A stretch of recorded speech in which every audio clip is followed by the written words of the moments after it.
big news that came down this week from the DOJ. It ruled that Donald Trump can be sued for his actions on January 6th. We now know 2 Capitol Police officers and 11 Democratic lawmakers are trying to sue the former president. For more on this, we're joined by legal expert and former federal prosecutor Doug Burns, joining us live on LiveNOW from Fox. Doug, always great to see you, and thanks for coming on and giving us some insight on all of this. So, Doug, we all know Donald Trump has been sued many times in his life. Can this potential couple of lawsuits now be big news for the former president? It's a little bit trickier, so let me just break it down for everybody. Basically, you have a number of civil lawsuits against Trump for what happened on January 6th. The Department of Justice is not a party to those lawsuits. That's what's interesting, okay?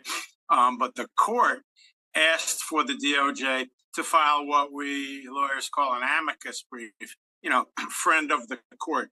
A friend of the court or amicus brief is a brief by a non-party not involved in the litigation designed to help the judge sort out the issues. Now, so the DOJ weighed in with an amicus brief, and they kind of had to work 2 sides of the room. And here's why. The issue is how much immunity does the former president, have for his actions. And it's very, very well established by the Supreme Court and other courts that the president has wide immunity for his actions as president of the United States, while in office. But what the DOJ is doing is they're trying to carve out an exception, and they're using the term, incitement of private violence, and that's outside the scope, they're saying, of the president's, day-to-day duties. In law, again, not to bog everybody down with all kinds of legal terms, but we have this concept also in Latin called ultra vires. That simply means outside the scope of your duties or employment.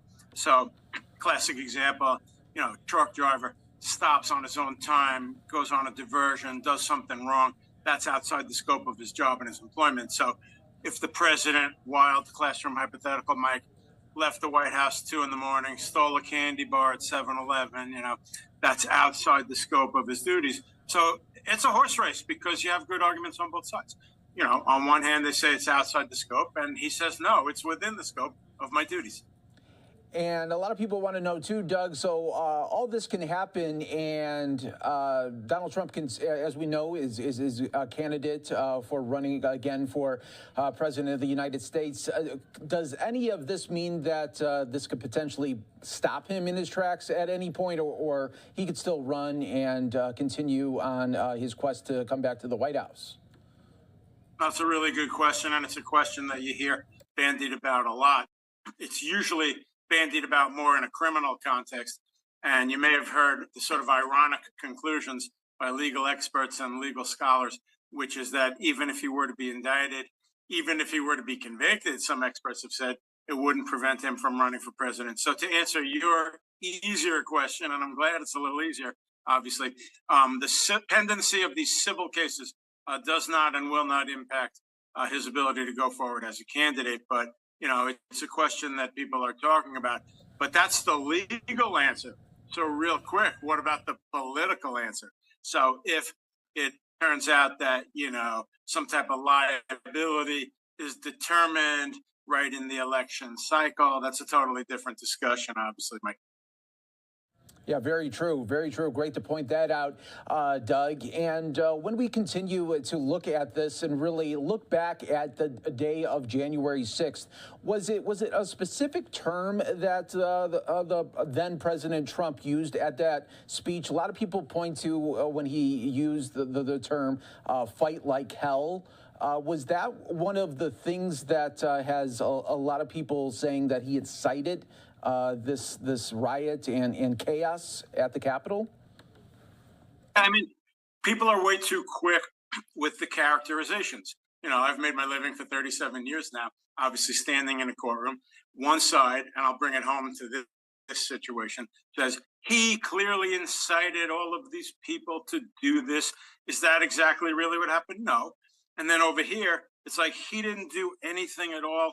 and it's a perfect situation. That's not true either. The truth is in the middle. Now, to your point, and I'm glad you raised it, when he said go fight like hell, and again, I'm not defending anybody. I do have to throw that caveat in. I'm just trying to present facts so people can make their own determinations.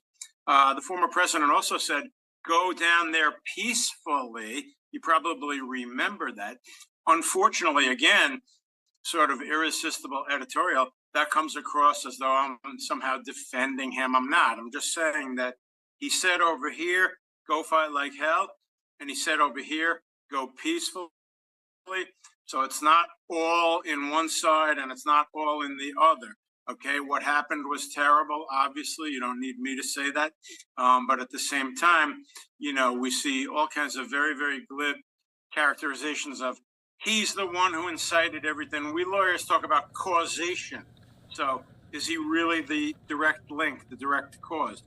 When he said go peacefully, people turned around cynically to say, oh, he only said that to protect himself. It's a bit of a strained argument. He only said that because lawyers told him to say that. Also a little bit of a strained argument. So it's not black and white. It shouldn't be all in one direction or the other. And lastly, Doug, what ways will Trump's legal team take this news from this week from the DOJ and fight back at those allegations there that he incited the riots there on January 6th? Well, two things. One, they get to respond to this Department of Justice amicus, friend of the court brief, and they will. And they're going to argue, as I said earlier, Mike, that no, what the former president did was in fact within the scope of his duties, and the court is going to make that decision. So that's just DOJ's advice, and then the response by the Trump team. Your question, I believe, goes to the actual case itself, and it is important to talk about that. What are they going to say about the riot? They're going to say the things that I'm intimating. I can flesh them out just a drop quickly, which is, again, he said go there peacefully. He did not have any intent that they would breach into the building. They may raise ancillary stuff about the security issues that you've heard about, Capitol Police, House of Representatives itself.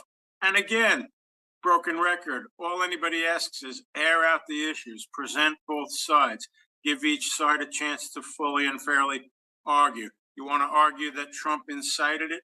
Go ahead, show me the evidence, make your best argument.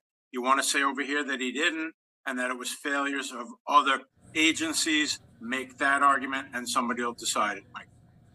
All right, there we go. Doug Burns, thanks so much for breaking it all down for us and coming on once again on Live Now from Fox. And if we know the former president, we know sometimes we don't have to wait for his lawyers to respond. He'll put out a statement just as fast as sometimes the news comes out there. So we appreciate it, Doug, right here on Live Now as always. My pleasure. Thank you.